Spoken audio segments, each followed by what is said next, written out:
ഈ ജീവിതം ഒന്നും കൂടെ മികച്ചതാക്കാൻ എന്താ ഒരു വഴി? നല്ല ചോദ്യമാണ് മോള് ചോദിച്ചത്. ജീവിതം മികച്ചതാക്കാൻ ആദ്യമായിട്ട് വേണ്ടത് ജീവിതത്തിനോട് വല്ലാത്തൊരു പ്രണയം നമ്മൾ കാണിക്കുക എന്നുള്ള, ഇഷ്ടം കാണിക്കുക. Do what you love, you will never work A day in your life എന്ന് പറയാം. എന്തും ഇഷ്ടത്തോടു കൂടി ചെയ്താൽ നമുക്കതൊരു ജോലിയായിട്ടോ ഒരു ഭാരമായിട്ടോ ഒരു പഠനമായിട്ടോ തോന്നില്ല. അപ്പം ഇഷ്ടം കാണിക്കുക. തമിഴിൽ ഒരു പഴമൊഴിയുണ്ട്, മോള് കേട്ടിട്ടുണ്ടോ എന്നറിയില്ല. കഷ്ടപ്പെട്ട് വളച്ചാൽ വളയ്ക്ക മുടിയാതെ, ഇഷ്ടപ്പെട്ട് വളച്ചാൽ വളയ്ക്ക മുടിയും. എന്തും നമ്മൾ ഇഷ്ടത്തോടു കൂടി വളച്ചു കഴിഞ്ഞാൽ ഏത് വളയാത്തതും നമുക്ക് വഴങ്ങിത്തരും എന്നാണ് തമിഴന്മാർ വിശ്വസിക്കുന്നത്.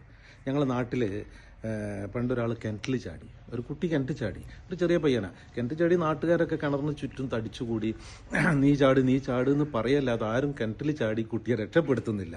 ഞാനൊക്കെ കുറേ വർഷങ്ങൾക്ക് മുമ്പാണ്. അപ്പോൾ പിന്നെ എന്നോടൊക്കെ ചാടാൻ പറയുന്നുണ്ട്. അപ്പോൾ ഞാൻ പറഞ്ഞില്ല, എനിക്ക് കാലിൽ മുറിയുണ്ട്, അതുകൊണ്ട് ചാടാൻ കഴിയില്ല, നനയ്ക്കാൻ പറ്റില്ല കാല്. വേറെ ആൾ പറഞ്ഞു കിണറ്റിൽ തവള ഉണ്ടാവും, അതുകൊണ്ട് എനിക്ക് പേടിയാണെന്ന് പറഞ്ഞു. മറ്റൊരാൾ പറഞ്ഞു എനിക്ക് നീന്താൻ അറിയില്ല, അതുകൊണ്ട് എനിക്ക് വെള്ളം കണ്ടാൽ പേടിയാണ്, ഞാൻ ചാടില്ല എന്ന് പറഞ്ഞു. ഇതൊക്കെ പറഞ്ഞുകൊണ്ടിരിക്കുമ്പോൾ 94 വയസ്സുള്ള ഒരു പടുകിഴവൻ കിണറ്റിലേക്ക് ഒരൊറ്റ ചാടി കുട്ടീനെ രക്ഷപ്പെടുത്തി. നാട്ടുകാരൊക്കെ തടിച്ചുകൂടി. ഉടൻ തന്നെ അദ്ദേഹത്തിനെ പ്രശംസിക്കണമെന്ന് പഞ്ചായത്ത് പ്രസിഡന്റിന് തോന്നി. കാരണം ചെറുപ്പക്കാരൊക്കെ നോക്കി നിൽക്കുകയാണ്. അദ്ദേഹം കിണറ്റിലേക്ക് എടുത്തു ചാടുകയും ആ കുട്ടിയെ അവിടുന്ന് രക്ഷപ്പെടുത്തുകയും ചെയ്തത്.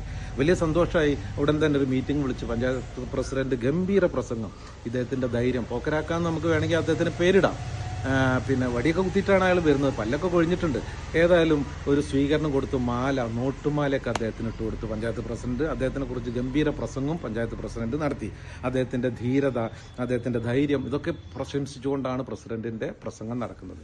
അവസാനം എല്ലാവരുടെ പ്രസംഗം കഴിഞ്ഞ് നന്ദി രേഖപ്പെടുത്താനുള്ള സമയമായപ്പോൾ അദ്ദേഹം പറഞ്ഞു, എനിക്കിവിടെ തന്ന സ്വീകരണത്തിനൊക്കെ വലിയ സന്തോഷമായി, എനിക്കിട്ട് തന്ന നോട്ടുമാലക്കും വലിയ സന്തോഷമായി. അതൊക്കെ പോട്ടെ, ആരപ്പം എന്നെ അതിലേക്ക് പിടിച്ച് തള്ളിയത് എന്ന് ചോദിച്ചു അദ്ദേഹം ഇഷ്ടത്തോടു കൂടി കിണറ്റിൽ ചാടിയതല്ല, ഏതോ ഒരു വികൃതി ചക്കൻ കാലോടുകൂടി അദ്ദേഹത്തിനെ കിണറ്റിലേക്ക് തള്ളിയിട്ടതാണ്.